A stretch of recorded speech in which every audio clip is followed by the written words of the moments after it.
Welcome to the Fleet Success Show. We are a podcast dedicated to talking about the fundamentals, standards, and best practices that empower today's fleets to achieve fleet success. Let's get into the show. All right, welcome back for another episode of the Fleet Success Show. I'm your host, Josh Turley, along with Jeff Jenkins. Hey. It's good to be back together again. Last week I flew solo, and man, it was a little bit rough. Well, and the week before that, I flew solo. Well, actually, I had Jan with me, but... Well, okay. At least you got a crutch, right? I did have a crutch. I could lean on someone, yeah. And Jan's always good to have on the call. So today we had a suggestion from a reader, which we always appreciate. If you ever have a topic you'd love us to address, you can send that to podcast@rtafleet.com. So we had a suggested topic from a reader and actually kicked off like a whole thought train of like different topics we could cover. So Mr. Boring, thank you very much. We appreciate the suggestion. And I hope you're enjoying your book. Absolutely. So today we want to talk about as we're setting up PM programs, like one of the key components of any good PM program is a checklist. Yeah. Right? This is like one of the most important parts of having a good PM program is a checklist. And before we dive into, as we talk about PMs, you know, the reason why checklists end up being so critical is because you think about the overall purpose of what a PM is designed for, like what it's supposed to do, why we even do preventive maintenance, right? As we're trying to prevent the breakdown. But a lot of people, they get stuck in that loop of, well, it's just lube oil filter. let's roll the vehicle in and like we'll just change the oil, change the filter, send it on its way again, right? And that'll prevent the breakdown. Yeah, some people actually run their shop that is the entirety of their PM. Yeah, well, and they'll put their least experienced techs in the lube bay. Yeah, the new guys, it's how you learn. Right. And, you know, the reason that's such a big oversight is because that's the time like the vehicle's in your shop and you already have it down. That's the time to find the things wrong that are going to break in the future, right? Like you're preventing the breakdown, not, well, let's just, you know, lube it and hopefully it, you know, that lubrication's all it needs to keep running forever. And so a lot of people make that mistake is by throwing their most junior guy on the tech. And so in our experience, you create a good checklist and it helps reinforce like, hey, these are the things that you need to look at and the things that you need to use and kind of a template. But the whole point is to find things wrong. Right. And if you put your new guy on it, having a comprehensive checklist will help make sure they don't miss a step. Every time I go to the grocery store that I don't have a checklist, I get home and guess what? You forgot something. I forgot something. Yep. Same concept. And I think too, with a really good checklist, it not only teaches them like, oh yeah, don't forget to check this and this and this, but how to check it. Yeah. What's within tolerance, what's not in tolerance. It almost becomes a training program by itself when you have a good one set up. Agreed. My recommendation is still to throw your senior guys on the PM bay, right? And some of them, it's boring work, sure. But at the same time, like that's where you're going to have the biggest cost savings impact on your fleet is by having a good PM program. You know, we're not talking about PM versus corrective maintenance here, but you know, Grandpa's rule of thumb was always like you should have 65% of your labor cost should be from PMs and PM repairs. You know, and if you don't have that, then you need to up your PM quality. Right. Not necessarily the frequency, but how deep you're diving in and looking at things. You need to look harder. Yep. Right. There's always something you can find wrong with a vehicle. You need to look harder. Right. And the checklist is kind of a way too, that as you find things wrong with a vehicle, you know, I always remember there was a city here locally who they had a bunch of hydraulic seals start going out right around 75,000 miles. And what did they do after they started seeing the pattern? They added it to their checklist. Perfect. Right. You add it to the checklist and now you've got that knowledge is now captured and it's something that you can now prevent in the future as you start inspecting those seals. So if the purpose of a PM then is to find things wrong, you know, like we then take that, we put it into a checklist and you want to make sure that your checklist is thorough, right? Like I've seen a lot of checklists that are just they're either generic. It'll say something like, hey, check the lube oil filter, check your hoses, check your belts, you know, check your brake pads, right? But it's like, there's not, okay, yeah, I checked them. Check your brake pads for what? Check your hoses for what? Check right. Like what part of it are we checking it? Right. You know, so you want to make sure it's thorough. You want to make sure that it's well explained. You know, like you're checking your hoses. Are you checking them for, you know, are they loose? Are they wobbly? Do they collapse really easily? So they're, you can tell they're getting worn and aged. If you're checking your belt or you're looking for cracks, some cracking is okay. What kind of cracking is good? What kind of cracking is bad? Same thing with tires, like tires start going bad. How do I know what a good tire looks like, bad tire looks like? And some of this is obviously like it's table stakes, right? Like you're a technician, you should know. Yeah, it's like 101. But we know what's happening in the labor market right now is that you don't necessarily get the cream of the crop. Checklists are a way to kind of compensate for that. And as you explain or you say, like, this is what we're looking for, this is what's in tolerance, what's out of tolerance. If you're doing a battery inspection, like what should that cold cranking amp come at? What should the voltage drop look like when you're doing that? And, when is it time to replace that battery now instead of, oh, guess what? We're doing rollout and we don't have enough buses because I've got 3 dead batteries all of a sudden. That's a very common problem in transit. When you're on the cusp of something, right, on that checklist, so you set your tolerance, if you're on the cusp, change it. Just do it. Just do it. Just do the work. Just fix it. There's too many times we say, oh, I don't have the time, or, oh, it's in tolerance. Yep. And then I can extend this. Yeah. And then you end up shooting yourself in the foot because you're going to lose out on productivity or whatever the job may end up being because now you're going to have a vehicle down. Yeah. And so the idea is that you want to make sure your checklist is thorough enough that somebody can come in, look at it, and understand what they need to check, what they should be inspecting. And for example, belts, like you might have multiple belts. Which one did they check? I've seen vehicles with multiple alternators. Which ones did they check? Making sure that your checklist is thorough and really specific for that vehicle. And that's another thing that I usually see when I'm looking at checklists. As I had one waste company, they created one checklist for their entire company. For how many different types of equipment? You're talking about roll-offs. You're talking about side loaders. You're talking about front load. You're talking about like all these different types of equipment. Compactors and yeah. And so like, let's just talk about those 3, you front loads and side loads. We have 2 totally different hydraulic systems. Some of them have side load arms, right? And that has all of its componentry. And what they would have is these techs would have to basically, nope, this doesn't apply to this vehicle. And so they NA it or they skip it. And that might make it nice from like an administrative perspective. But it means that you end up with like this huge 300 item checklist, but only 150 items really matter. And then you have to be able to make the decision, does this apply to this vehicle or not?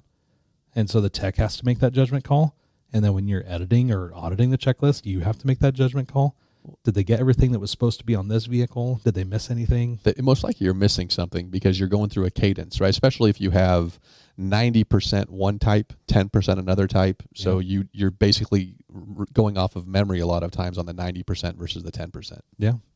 And so every vehicle type should have its own checklist. And even if you've got, let's say you've got 5 sedans, 5 different makes and models of a sedan, they're going to have a lot of commonality, but there's going to be unique things about, your Ford Crown Vic versus the Chevy Capri. Like what's the Chevy Caprice? Is it the Caprice? I think so. The Impala. The Impala was the other one I was thinking the of. new one. Yeah. But there's going to be nuance and difference between those, the things you need to inspect. And what will really make the biggest difference, and I think this is the one that a lot of people mess on, is sequence. Right. Yes. And we talk about sequence a lot. Steve's mentioned it a lot with, like the spaghetti diagram and tracing the steps that a tech takes around a vehicle and all of that. But your checklist really should drive the sequencing of that PM, so that we're checking things in the order we encounter them. And a lot of people, if you're doing a generic checklist, your sequence automatically is going to suffer because of that. Yeah. You've got, front driver tire, rear passenger tire, front passenger, so you're like kind of going around, or this brake and that brake, and then maybe this hose. And so, yeah, you're wasting how much time by not following a sequence. Well, and we see that, like if you're using a generic form, and I won't say their names, but it rhymes with Helen Keller. Right. You'll see a generic form and, like it's nice, but it's usually grouped by system. And so you'll see all your engine stuff together. Right. The tires will be unique and they'll be off by themselves. The brakes will be in a different section. And like you mentioned, like you might go from left tire to right tire, right driver side, passenger side, front to back. And then guess what? When you do the brakes, same thing. You got to do the same walking path again. And so you have that like major sequential issue, right? Is that you should sequence your checklist by location, not by system. First mistake that I see a lot of people make. And then the second one is because you're using a generic form for all the vehicles of one type. Like let's say, for example, you pop the hood on a vehicle. Well, in some vehicles, the battery is like buried beneath, the windshield wiper fluid and a bunch of other stuff. And so you're not going to be able to get to that right away, or it's on the left-hand side of the vehicle instead of the right-hand side of the vehicle. And, like your sequence is going to matter in that case. Mm-hmm. And so you want to make sure that your PM forms are specific to the vehicles you're inspecting so that the sequence matches what that vehicle actually does and where things are laid out. Otherwise, you're going to end up making a lot of trips around the vehicle, and you're just going to, an hour-long PM, it's going to take you an hour and a half, because you had to go around the vehicle multiple times. Correct. So make sure you've got good sequencing. The other side of this too, we kind of mentioned that some of this is baked into just having a checklist form, is training. Dun, dun, dun. Right? We always talk about training. A lot of people overlook it, but you have to teach people what a good PM looks like. You got to go through and show them, okay, like here's our step by step. And you might tell yourself like, oh, they should just know this already. Right. But we had a really awesome quote last week. It talked about, what you inspect is what you expect. Yep. Right. And if you're not showing them how to inspect things, you're just kind of like, well, whatever you decide, right? You've basically given away control to the technician, and they get to set the standard for how thorough they are in their PM work. And I know if you're a master technician or a technician listening, you're rolling your eyes thinking about, I don't need training on a PM. Right. Guess what? There's nothing wrong with refreshing what's going on and how to do something, especially when you're trying to get everybody on the same page. How I would look at it is that training, even though you feel you don't need it, other people do need it. Right. And you set the example of being a part of that. And if you have a positive attitude going through it, they take it more seriously. The end result there is work gets done faster. There's less pressure on you to, get your hustle on and to try and do more work than you're actually capable of because everybody's pulling their weight. Yep. Well, and then you're going to have fewer breakdowns. Yep. You do a more thorough inspection, and if and maybe all the answers, right? Then you should be helping train the other guys when they're going through and doing their own PMs. And that ultimately will lead to a better performing shop. You can focus on the real big problems instead of dealing with the constant fires that come out because somebody forgot to inspect a hose on a vehicle and it went out. Yeah. Right. And so constant training, constantly reminding people, and that really becomes your job, right? Is reminding them of the standard, reminding them of what a good PM looks like, what the purpose of this checklist item is. Can't tell you how many times that happens, right? You've got a checklist item and it's been perpetuated for years. Mm-hmm. And somebody will say, why do we inspect that? Well, I don't know. It's on the list. We've done it, right? Training sometimes will help you actually streamline the checklist and say, yeah, this doesn't apply anymore, right? Yeah. Like we don't need to inspect the carb. This vehicle doesn't have a carb anymore. Wait, right? what? You imagine that like one of those new technicians, this car doesn't have there's no carb in it. What's going on here? Right. Yeah. How is this thing functioning? So, but you take that off and you say, yeah, that doesn't apply anymore. But there's other things too, where somebody say, well, I don't understand the point of this. Why do we inspect this? And you might have somebody that's like, well, let me tell you a story, right? Like here's why we inspect that. You remember that time we had all these garbage trucks that were out and they all failed because of this hydraulic seal, right? And that you're wondering, why do we do that at 75,000? Why don't we do that at 65 or at 50? Why don't we do that at 100? And the training kind of helps reinforce some of those, we'll call them checklist norms. Okay. Why is it that we do them, right? Like just reestablish those again. But when you go through and you have you do the training, the follow-up to that, and it really is like kind of a hand-in-hand. It's another form of training, which is QA, right? Like doing a QA on a checklist. You're going through the checklist with somebody. They've already signed off on it. Yep. And now you're going to go through it and say, okay, like, did you check this? And you don't have to do the whole inspection with them, but spot check it. Pick 10 items on the checklist and just walk through it with them and make sure that they inspected it to the standard you're expecting. I got a story on this one. Okay. On why QA is important. Yep. All right. So had a technician who was replacing a tire. He replaced a tire, put it back on, and just lightly put the lugs, right? Just in there. He's going to tighten them all at the same time. I'm just going to do it. Got called away.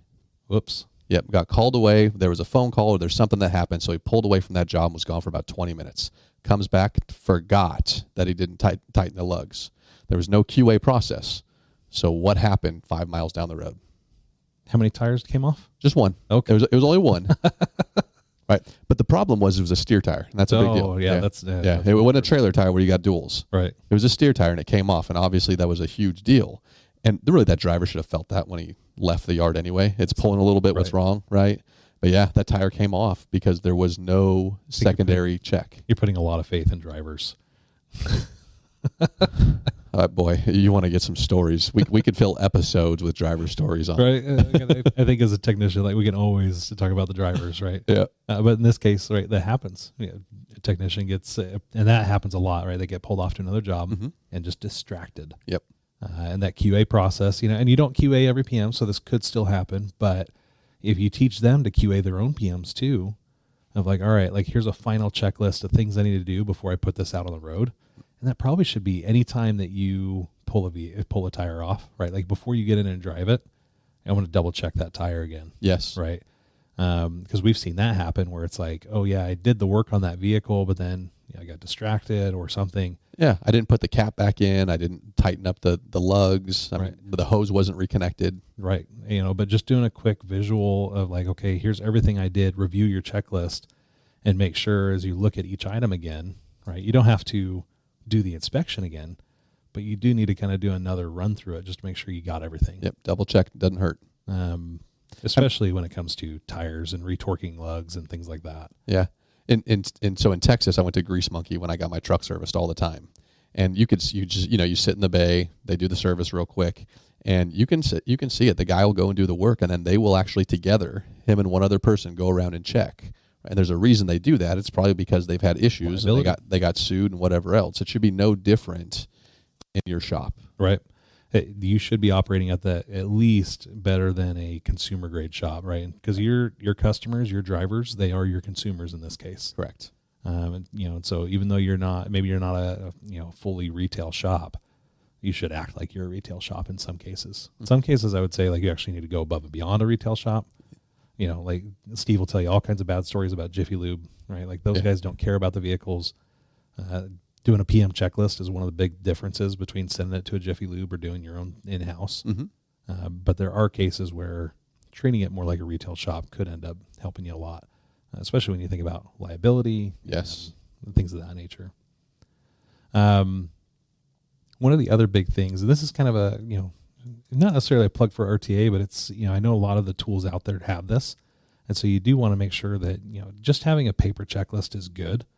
But like in the spirit of good, better, best, you really want to find a system that can make these inspections electronic. So that A, you can always go back and look at the inspections. Right. But B, like, one of the things we like to do is close the defect loop. So if I found something wrong on the vehicle during a PM inspection, that's great. Then what happened, right? Did I do the repair now? Did I defer it to a later date? Did I think about doing the repair and then not do it? When did I do it, right? Which work order was that on? Was it on the same work order? Did it get put onto another work order? Yep. So when you have a system like that, good systems will, as you find defects, they'll let you mark the defect. And then they'll, hopefully they'll put them back on the work order automatically so you don't have to recreate the line. And then when you close them, they should go back to the inspection and mark that, okay, here a defect was found, here's where we fixed it, and here's who fixed it, right? Like it closes the defect loop. And you should be able to see that from your inspection form. Yeah, it's just efficiency. It's another check and balance. But then that way too, like if you ever have a DOT audit and they're looking at your DOT inspections, if you're in California, if you're doing bit inspections, things like that, you want to have that closed loop so that you can show that, yeah, we had a problem and we fixed it and we have it all documented. Yep. And I'll tell you, like if you ever get sued or if you ever had a, NHTSA coming in or NTSB coming in to like look at your stuff to make sure that you're compliant, or heavens to bet, if you're doing a discovery process and lawyers are now looking at your PM maintenance records, you really want to have your ducks in a row. Yeah, well, and paper is not going to get your ducks in a row. No. They get mislabeled, misfiled. You have to take how many hours trying to find it. Like just the air of lack of organization, they already think that you're in an efficient place. Right. But if the other hand is, hey, I want to see all of your PM records. I want to know, how thorough you were. Yep. And you can just run a report and it shows all this stuff. Like it pretty much is like, okay, they know what they're doing. You're not going to have the negligent damages, right? Where Correct. all of a sudden you've got punitive. What's the word? When you're grossly negligent, like there's a word they say in legal parlance that you're getting the book thrown at you, right? Like we're going to make an example of you. You're not just getting a little slap on the wrist. Right? That's a 6-letter word that starts with F, as far as I'm concerned. And so you want to make sure that, like do this electronically.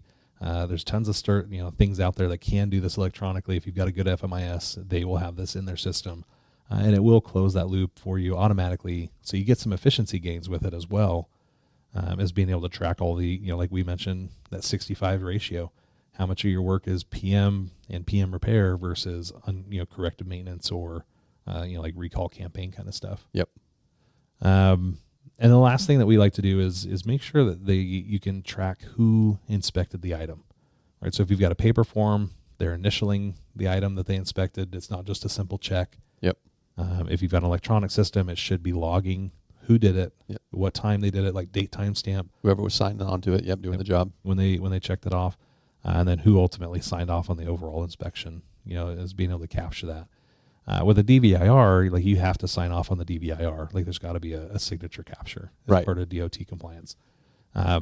Mechanic inspections, like your PM inspections are a little bit looser.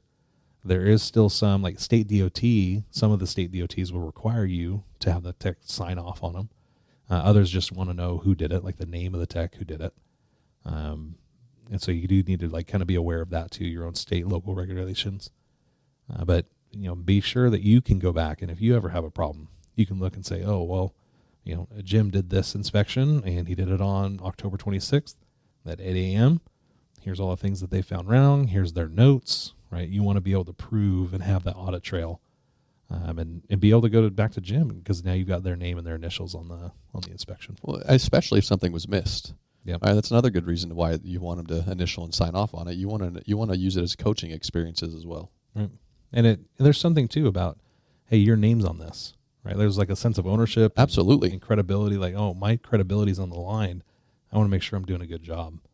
Not just, well, they don't know who did it, but I'll just pencil whip it, right, and get through it. So, look at that. We have sound effects on the podcast now too. That's amazing. That machine is fantastic. Right. All right. Well, I think that's going to do it for us for this episode. As always, if you want to learn more about stuff like this, you can go check out the Fleet Success Playbook at fleetsuccessplaybook.com. And then we have the Fleet Success Summit coming up in March. Yes, we do. Las Vegas. And we've got, I think we're just waiting on one speaker confirmation is all. Yep. And everything else is locked down. I'm really pushing that. I hope we get her. And so. Yep. But with that, like you're going to start hearing on the podcast, we're going to try to get a few of the speakers in. And kind of talk to our listeners. Yeah, hopefully the first one will be the first actually one or two. I'm hoping to have in November still. Yeah, so maybe a couple weeks, and then give you a little sneak peek of what to expect at this year's summit because we've got some awesome power hitters. So it's gonna be great. As always, hopefully better hitters than Houston was the other night, I guess. But as always, we'll see you next time. Bye.